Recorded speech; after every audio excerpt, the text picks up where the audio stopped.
купете криската днеска. Купих си червения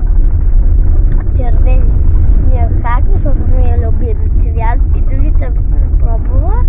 Ето го. Сега искам много още да пия. И много ви благодаря, че си го направили без да тече. Без да тече. Много е хубаво. Не си купувайте други глупости освен хака. Хак най-добрия. На който не му харесва, да не му харесва. На мен ми е вкусен. Това е най-вкусният. Това е най-вкусният хак. Никой трябва да си го купите. Моя струваше така. Сега ще минем от стадион Ботев.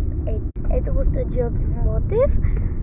Много се радвах да видя Криската Production.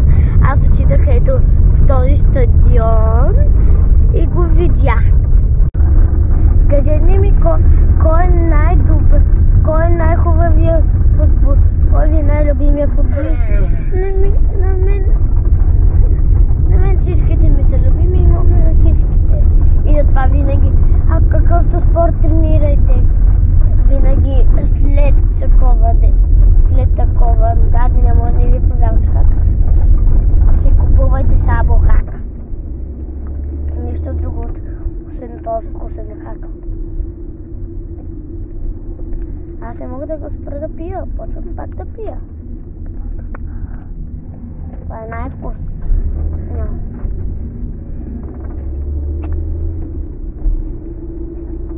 Не мога да спра сега да го пия. Има на вкус на морето, седно се разхождам на морето. Ето. Вие си ги купете, аз ви казвам.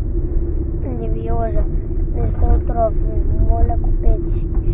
Ако Криската няма да му бъде такава беля, много ви моля.